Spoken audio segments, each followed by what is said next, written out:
The tappers, the victims. ఎప్పుడైతే phone tapping అంశం బయటకు వచ్చిందో అప్పుడు చెప్పినాం మొత్తం కల్వకుంట్ల ఫ్యామిలీ దీంట్లో ఇన్వాల్వ్ అయ్యింది అనేటువంటిది. ఇగో రానున్నటువంటి రోజుల్లో రోజులు గడుస్తున్న కొద్దీ ఈ మధ్య కాలంలో ఎలక్షన్ సందర్భంగా చాలా వరకు పక్కన పెట్టబడినటువంటి అంశం ఇది. ఇప్పుడిప్పుడు మళ్ళీ పూర్తి స్థాయిలో వెలుగులోకి వస్తున్నటువంటి అంశం ఇది. స్వేచ్ఛ, నిన్న కూడా మనం మాట్లాడిన ఈ పత్రిక గురించి ఇగో వాళ్ళు రాసినటువంటి మెయిన్ ఐటమే ఇది. The tappers, the victims, tapping files అంటూ చూస్తూ ఉన్నాం. ఫోన్ ట్యాపింగ్ కేసులో సంచలన నిజాలు, కీలకంగా నిందితుల వాంగ్మూలాలు, ట్యాపర్స్ ఎవరో విక్టిమ్స్ ఎవరో ఫుల్ క్లారిటీ, నిజమైన స్వేచ్ఛ కథనాలు, అన్నీ ఒప్పేసుకున్న పోలీస్ ఆఫీసర్లు. ఇది జస్ట్ ట్రైలరే, పిక్చర్ అభి బాకీ హే పేరుతో మార్చి 26న స్వేచ్ఛ కథనం. మీడియా ప్రతినిధులు, ఇద్దరు మాజీ మంత్రుల పాత్రపై ముందే చెప్పిన స్వేచ్ఛ, జరిగిన తతంగం అంతా కథనాల రూపంలో బయటపెట్టిన స్వేచ్ఛ ఇన్వెస్టిగేషన్ టీం. కన్ఫెషన్ రిపోర్ట్లో అదే వివరించిన నిందితులు, కుట్రదారులు ఎవరు, పాత్రదారులు ఎవరు, ముందే చెప్పిన స్వేచ్ఛ అంటూ చూస్తూ ఉన్నాం. తెలుగు రాష్ట్రాల్లో పెను సంచలనం సృష్టించిన ఫోన్ ట్యాపింగ్ కేసులో సంచలన వాస్తవాలు బయటపడుతున్నాయి. తెలంగాణ పోలీసుల ముసుగులో తన సామాజిక వర్గం వ్యక్తులను కీలక స్థానాల్లో నియమించిన కేసీఆర్ చేసిన అనైతికమైన పనులన్నీ ఫోన్ ట్యాపింగ్ విచారణలో ఒక్కొక్కటిగా వెలుగు చూస్తున్నాయి. పోలీసులే కీలక నిందితులైన ఫోన్ ట్యాపింగ్ కేసుపై స్వేచ్ఛ ఇన్వెస్టిగేషన్ టీం ఇప్పటికే కీలక ఆధారాలు రాబట్టింది. ఎప్పటికప్పుడు సాక్ష్యాధారాలను ప్రజల ముందు ఉంచుతోంది. నిందితులు రాధాకిషన్ రావు, భుజంగరావు ఇచ్చిన వాంగ్మూలాలలోని అంశాలు స్వేచ్ఛ చేతికి చిక్కాయి. అందులో విషయాలను గమనిస్తే నివ్వరపోయే నిజాలు వెలుగు చూశాయి. వాంగ్మూలాల్లోని కీలక విషయాలు.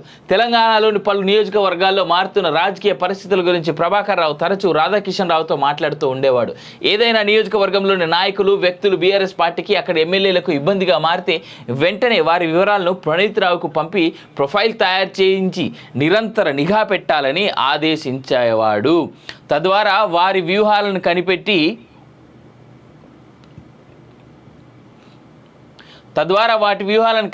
వాటిని బీఆర్ఎస్ నేతలకు చేరవేసేవారు. ఈ క్రమంలోనే సొంత పార్టీ నేతల మీద కూడా నిఘా పెట్టారు.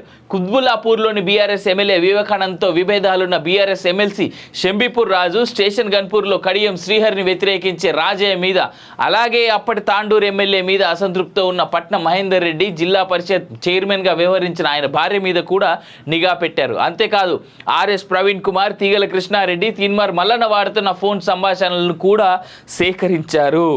మీడియా ప్రతినిధులు, కీలక లీడర్లపై నిరంతర నిఘా. అప్పటికి బీఆర్ఎస్కు గట్టిగా సవాలు ఇస్తున్న టీపీసీసీ అధ్యక్షుడు రేవంత్ రెడ్డి, ఆయన కుటుంబ సభ్యుల ఫోన్ల మీద కూడా నిరంతర నిఘా కొనసాగింది. అలాగే మీడియా రంగానికి చెందిన ఎన్టీవీ అధినేత నరేంద్ర చౌదరి, ఆంధ్రజ్యోతి రాధాకృష్ణ సంభాషణలను ప్రణీత్ రావు బృందం రికార్డ్ చేసింది. కాంగ్రెస్ సీనియర్ నేత జానారెడ్డి కుమారుడైన రఘువీర్ రెడ్డి, గద్వాల్ నేత సరితా తిరుపతయ్య, కొరుట్ల నేత జువ్వాడ నరసింగారావు, అచ్చంపేట ఎమ్మెల్యే వంశీకృష్ణ, మానకొండూరు నాయకుడు కవ్వంపల్లి సత్యనారాయణ, నిజామాబాద్ ఎంపీ ధర్మపురి అరవింద్ బృందంలోని సభ్యుల ఫోన్లను ఈ క్రమంలో ట్యాప్ చేశారు. ఈటెల రాజేందర్, బండి సంజయ్, రియల్ ఎస్టేట్ రంగానికి చెందిన పలువురు వ్యాపారుల ఫోన్లను ట్యాప్ చేసి ఎప్పటికప్పుడు వారి కదలికలను గమనిస్తూ వారు ఎవరితో మాట్లాడుతున్నారు వంటి అంశాలను పరిశీలిస్తూ వచ్చారు.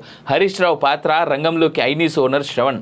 నాయకులే కాదు, అధికారులు, న్యాయ వ్యవస్థలోని ప్రముఖులు నేరుగా ఫోన్లో మాట్లాడడానికి భయపడి వాట్సాప్, స్నాప్చాట్ వంటి సోషల్ మీడియా ప్లాట్ఫామ్లను వాడారు.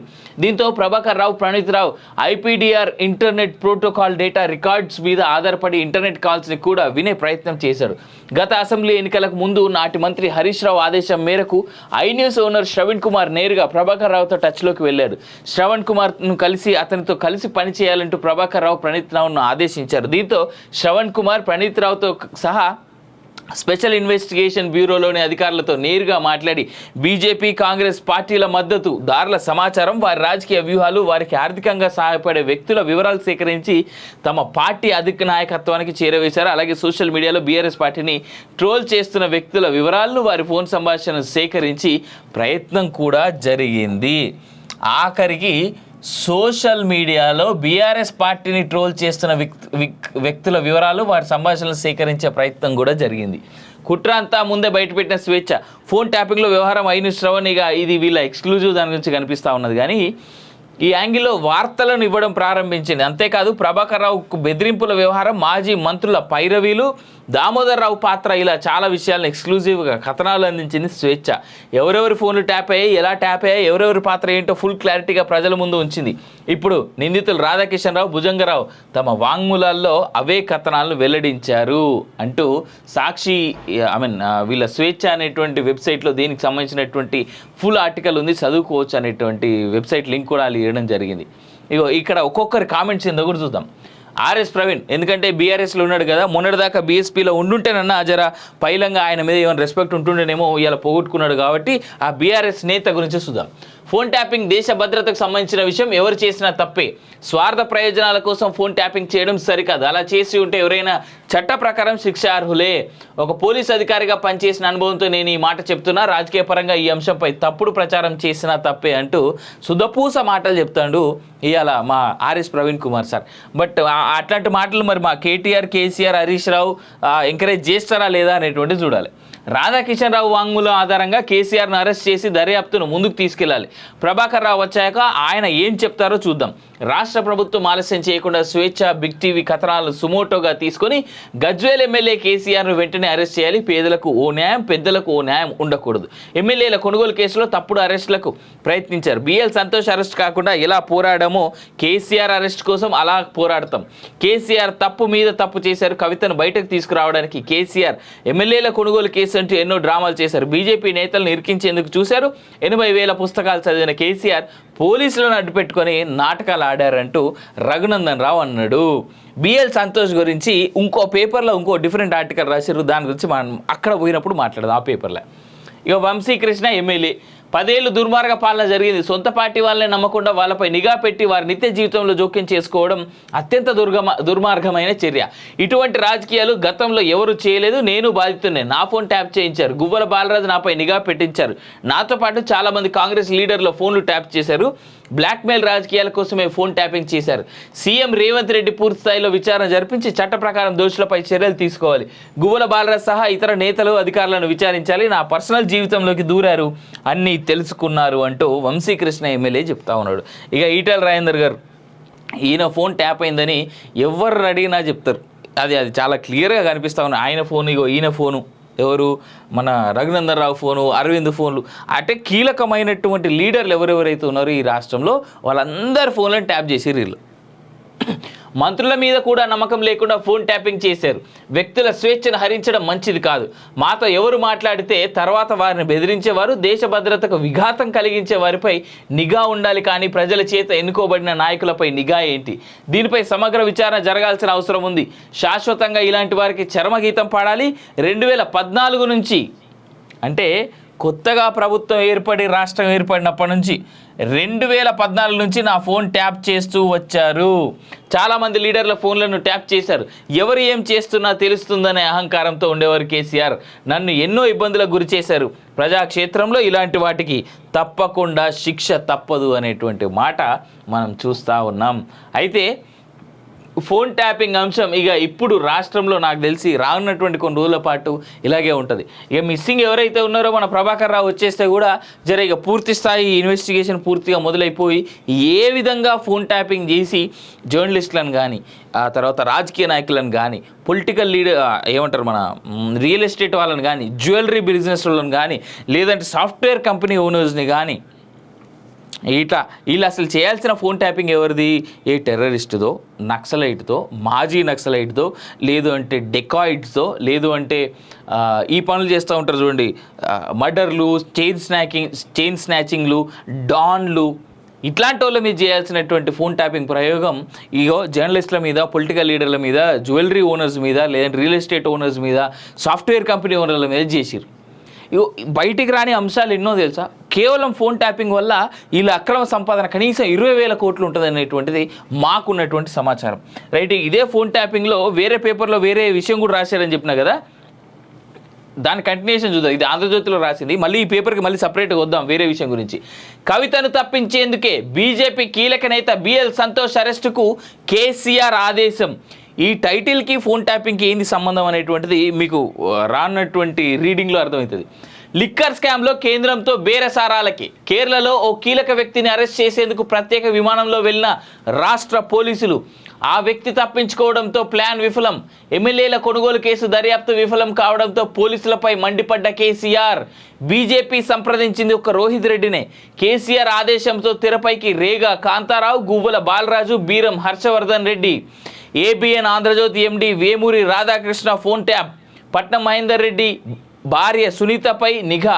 బీఆర్ఎస్ ఎమ్మెల్యే రాజయ్య, ఎమ్మెల్సీలు కడియం, షంబీపూర్ రాజు ఫోన్లు ట్యాప్. నేరాంగీకార వాంగ్మూలంలో రాధాకిషన్ రావు తన కుమార్తె ఎమ్మెల్సీ కవితను ఢిల్లీ లిక్కర్ స్కామ్ నుంచి బయటపడేసేందుకే ఎమ్మెల్యేల కొనుగోలు కేసులో బీజేపీ నేత బిఎల్ సంతోష్ అరెస్ట్కు నాటి సీఎం కేసీఆర్ స్కెచ్ వేశారా?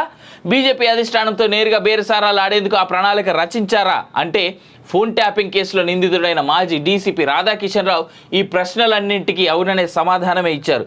కేసీఆర్ వేసిన ప్లాన్ పోలీసుల వైఫల్యంతో ఫెయిల్ అయిందని చెప్పారు. అదొక్కటే కాదు, తన నేరాంగీకార వాంగ్మూలం కన్ఫెషన్ స్టేట్మెంట్లో ఆయన పలు సంచలన విషయాలను వెల్లడించారు. దేశవ్యాప్తంగా సంచలనం సృష్టించిన ఫోన్ ట్యాపింగ్ వ్యవహారంలో తవ్వే కొద్దీ ఎన్నెన్నో కొత్త అంశాలు వెలుగులోకి వస్తున్నాయి. పోలీసులు పావుగా వాడుకొని బీఆర్ఎస్ అధినేత కేసీఆర్ అమలు చేసిన అనేక ఎత్తులు బయటపడుతున్నాయి. ముఖ్యంగా 4 బీఆర్ఎస్ ఎమ్మెల్యేల కొనుగోలుకు సంబంధించి పలు కొత్త విషయాలను రాధాకిషన్ రావు తన వాంగ్మూలంలో వెల్లడించారు. దాని ప్రకారం మునుగోడు ఉప ఎన్నిక సమయంలో బీఆర్ఎస్కు చెందిన 4 ఎమ్మెల్యేల కొనుగోలుకు బీజేపీ యత్నించిందని ఇప్పటివరకు చాలామంది అనుకుంటున్నారు. కానీ వాస్తవానికి బీజేపీ పైలట్ రోహిత్ రెడ్డితో మాత్రమే సంప్రదింపులు జరిపింది. అయితే ఈ విషయం కేసీఆర్కు తెలియడంతో వేర్వేరు సామాజిక వర్గాలకు చెందిన మరో 3 ఎమ్మెల్యేలను ఇందులో భాగం చేయాలని ఆదేశించినట్టు రాధాకిషన్ రావు తెలిపారు. ఎమ్మెల్యేల కొనుగోలు వ్యవహారంలో కీలకంగా ఉన్న బీజేపీ జాతీయ ప్రధాన కార్యదర్శి బిఎల్ సంతోష్ను అరెస్ట్ చేసి కవితను లిక్కర్ స్కామ్ నుంచి తప్పించడానికి కేంద్రంతో బేరసారాలు ఆడాలన్నది కేసీఆర్ ప్లాన్ అని ఆయన వివరించారు. ఈ కేసుకు సంబంధించి కీలక వ్యక్తి కేరళలోని మాతా అమృతానందమయి ఇన్స్టిట్యూట్లో ఉన్న వ్యక్తిని అరెస్ట్ చేసేందుకు సైబరాబాద్ ఎస్ఓటీ పోలీసులు కేరళ వెళ్ళగా ఆయన తప్పించుకున్నారు. దీంతో ఆయన అరెస్ట్ చేసినందుకు వెళ్ళిన వాళ్ళు ఖాళీ చేతులతో తిరిగి వచ్చిర్రు అనేటువంటిది ఆడ కనిపిస్తున్నటువంటి అంశం. సో ఇది ఏ పేజీలో కంటిన్యూషన్ 12వ పేజీ కదా.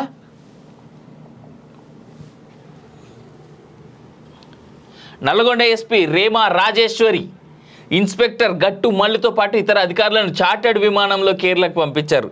పైసలు తెలంగాణ స్టేట్లో ఎంత ఎక్కువ అయ్యి ఎక్కడెక్కడ వేస్ట్ అయినాయంటే ఇగో చార్టర్డ్ విమానంలో కేరళకి ఏం అవసరం పోయి 1500 2000 మా అంటే 10,000 15,000 కేరళకి టికెట్. నాకు తెలిసి 3,000 ఉంటుంది కావచ్చు, లేదంటే 5,000 ఉంటుంది కావచ్చు. అయినా ప్లాన్ వర్కౌట్ కాలేదు. అంతలోనే న్యాయస్థానం ఈ కేసును సిట్ నుంచి బదిలీ చేసి సిబిఐకి అప్పగించింది. ఈ సమయంలో అనుకున్న విధంగా పని జరగకపోవడంతో పెద్దాయన తీవ్ర ఆగ్రహం వ్యక్తం చేశారని రాధాకిషన్ తన వాంగ్మూలంలో పేర్కొన్నారు. పెద్దాయన అంటే కేసీఆర్ కాక. దేశాన్ని కుదిపేసిన ఎమ్మెల్యే కొనుగోలు కేసులో మేము కీలకంగా ఉన్నాము. మొయినాబాద్ ఫామ్ హౌస్లో 2022 అక్టోబర్ చివరి వారంలో ఈ సంఘటన జరిగింది. ఈ సమయంలో మునుగోడు ఉప ఎన్నిక జరుగుతుంది. కాంగ్రెస్ ఎమ్మెల్యేగా ఉన్న రాజగోపాల్ రెడ్డి పార్టీని వీడి బీజేపీలో చేరారు. దుబ్బాక, హుజురాబాద్ ఉప ఎన్నికల్లో గెలిచి ఊపు మీద ఉన్న బీజేపీని మునుగోడులో ఓడించాలని కేసీఆర్ ఆ సీటును ప్రతిష్టాత్మకంగా తీసుకున్నారు. ఇదే సమయంలో ఎమ్మెల్యే రోహిత్ రెడ్డితో బీజేపీకి చెందిన కొందరు టచ్లోకి వెళ్లారని, మారేందుకు ఆయన్ని ప్రలోభాలకు గురి చేస్తున్నారంటూ సీఎం కేసీఆర్ నుంచి సమాచారం వచ్చిందని ప్రభాకర్ రావు నాతో చెప్పారు. బీజేపీని ఇరుకున పెట్టే అవకాశాన్ని వదులుకోవడం ఇష్టం లేని కేసీఆర్ ఎమ్మెల్యేలతో పాటు బీజేపీ నాయకుల ఫోన్లు ట్యాప్ చేయాలని సూచించారు. ఈ పని ప్రణీత్ రావుకు అప్పగించారు. వారి ఫోన్లు ట్యాప్ చేయడంతో పాటు కొన్ని ఆడియో క్లిప్లను సేకరించి పంపాడతడు. అవే ఆడియో క్లిప్లను సీఎం కేసీఆర్కు ఇచ్చాము. తమకు అనుకూలంగా పనిచేయాలంటూ ఎమ్మెల్యే రోహిత్ రెడ్డిని సూచించిన సీఎం కేసీఆర్ ఎట్టి పరిస్థితుల్లో బీజేపీ నాయకుల చుట్టూ ఉచ్చు బిగించాలని పథకం వేశారు. ఇందులో భాగంగానే వేర్వేరు సామాజిక వర్గాలకు చెందిన మరో 3 ఎమ్మెల్యేలు తెరపైకి తెచ్చారు. కేసీఆర్ ఆదేశాలతోనే పైలట్ రోహిత్ రెడ్డి మరో 3 ఎమ్మెల్యేలతో కలిసి బీజేపీ నేతల తరపున వచ్చిన నేతలతో సంప్రదింపులు జరిపారు. వీరి వ్యవహారం రికార్డ్ చేసేందుకు task force inspector Srinath Reddy, SI శ్రీకాంత్ను ఢిల్లీ పంపి కెమెరాలు తెప్పించి సమావేశానికి ఒక రోజు ముందు ఫామ్ హౌస్లో బిగించారు. ఇగో task force inspector Srinath Reddy, SI శ్రీకాంత్ను ఢిల్లీకి పంపి కెమెరాలు తెప్పించి సమావేశానికి ఒక రోజు ముందు ఫామ్ హౌస్లో బిగించారట. ఇక దీన్ని బట్టి అర్థం చేసుకోవచ్చు ఈ ఎమ్మెల్యేల కొనుగోలు అంశం అనేటువంటిది ఎంత తప్పుదో పట్టించిండు కేసీఆర్ అండ్ ఆయన కుటుంబం అనేటువంటిది. సేమ్ టైం ఇంకోటి ఏంటంటే మొత్తం వ్యవహారం నేనే నడిపించా. పదవి విరమణ చేసిన ప్రభాకర్ రావు గత ప్రభుత్వ పెద్దలు కావాలని ఇంటెలిజెన్స్ చీఫ్గా నియమించినట్టు రాధాకృష్ణరావు వెల్లడించారు. ఆయన ఇంటెలిజెన్స్కి వచ్చిన తర్వాతే నాతో సహా ఒకే సామాజిక వర్గానికి చెందిన వ్యక్తులను ఇంటెలిజెన్స్ ఎస్ఐబి టాస్క్ ఫోర్స్కు తీసుకొచ్చాడు. నాది కూడా అదే సామాజిక వర్గం కావడంతో అప్పటి ప్రభుత్వం నాకు 3 ఏళ్ల టాస్క్ ఫోర్స్ డీసీపీగా అవకాశం ఇచ్చింది. మనం గతంలోనే చెప్పినాం, కేవలం రావుల కోసం తప్ప ఇంకా ఏం లేదు అనేటువంటి ముచ్చట. ఇగో నాది కూడా అదే సామాజిక వర్గం కావడంతో ముఖ్యంగా భుజంగరావు, తిరుపతన్న, ప్రణీత్ రావు, వేణుగోపాలరావు ప్రత్యేక టీంలను ఏర్పాటు చేసుకొని లీడ్ చేశామని చెప్పారు. టాస్క్ ఫోర్స్ పరంగా తాను మొత్తం వ్యవహారం దగ్గరుండి నడిపించానని రాధాకిషన్ రావు తెలిపాడు. బీఆర్ఎస్ను మళ్ళీ గెలిపించాలని చేశారంట ఈ యొక్క రికార్డింగ్. ఇగో 2023లో బీఆర్ఎస్ పార్టీని 3వ అధికారంలోకి తేవడమే లక్ష్యంగా ఇంటెలిజెన్స్ మాజీ చీఫ్ ప్రభాకర్ రావు ఆధ్వర్యంలో ఎస్ఐబి టాస్క్ ఫోర్స్ టీంలో అహర్నిశలు కృషి చేసినట్టు రాధాకిషన్ రావు చెప్పారు. ఫోన్ ట్యాపింగ్ ద్వారా సేకరించిన సమాచారంతో ప్రత్యర్థి పార్టీల నాయకులకు ఆర్థికంగా అండగా నిలిచిన వ్యాపారులను గుర్తించి వారిని ఆర్థికంగా దెబ్బతీసే వాళ్ళమని, పార్టీలకు నాయకులకు ఆర్థికంగా అండగా నిలిచిన వ్యాపారస్తులను గుర్తించి వారిని ఆర్థికంగా దెబ్బతీసే వాళ్ళమని, వారికి డబ్బు ఎక్కడి నుంచి వస్తుందో తెలుసుకొని దాన్ని అడ్డుకొని సీజ్ చేసే వాళ్ళని వివరించారు. అలాగే బీఆర్ఎస్ గెలుపును అడ్డుకునే వారు పార్టీ మనుగడకు ఇబ్బందికరంగా మారిన కొంతమంది ప్రముఖులతో పాటు పార్టీలోనే ఉన్న అసంతృప్తితో రగిలిపోతున్న అనుమానితుల ఫోన్లు ట్యాప్ చేసే సమాచారాన్ని ఎప్పటికప్పుడు పెద్ద ఆయనకు చేరవేశామని రాధాకిషన్ రావు పోలీసులకు వెల్లడించారు. కుత్బుల్లాపూర్ ఎమ్మెల్యేలతో విభేదాలున్న షంబీపూర్ రాజు పైన, షంబీపూర్ రాజు అంటే కేటీఆర్కి బినామీ అంటారు, కడియం శ్రీహర్తో విభేదాలున్న రాజయ్య పైన అందుకే బర్తరఫ్ చేసి ఈయనని ఇమీడియట్గా ఆ డిప్యూటీ సీఎం పదవి నుంచి తీసి పక్కన పడేసారు. తాండూరు ఎమ్మెల్యేతో పట్నం మహేందర్ రెడ్డి దంపతులకు విభేదాలు ఉండటంతో వారిపైన, రేవంత్ రెడ్డి ఆయన కుటుంబ సభ్యుల పైన, ఆర్ఎస్ ప్రవీణ్ కుమార్ ఈయన పోయి సొర్రిండు మళ్ళీ బీఆర్ఎస్లోనే ఏమన్నా అంటే RS Praveen Kumar family 7 seats వస్తారు. తీగల కృష్ణారెడ్డి, తీన్మార్ మల్లన్న, జానారెడ్డి కుమారుడు రఘువీర్ రెడ్డి, సరిత, తిరుపతయ్య, జువడ్ నరసింహారావు, వంశీకృష్ణ, కవ్వంపల్లి సత్యనారాయణ ఫోన్లపై నిఘా పెట్టి ఫోన్ ట్యాప్ చేశామని రాధాకిషన్రావు పేర్కొన్నాడు. సేమ్ టైం మా కాలేజీ టీవీ సీనన్న పేరు కూడా ఇలా పెట్టుర్రు. ఎందుకంటే ఆయన ఫోన్ కూడా గిట్లనే దిక్కుమల్ల ట్యాపింగ్ చేసి ఆయనను కూడా పట్టుకపోయి పోలీస్ స్టేషన్లో పెట్టి కూర్చోబెట్టి బట్టలు ఇప్పించి మరి వీడియో కాల్ చేసి కవితకు చూపెట్టుకుంటా కొట్టిర్రు ఆయనని.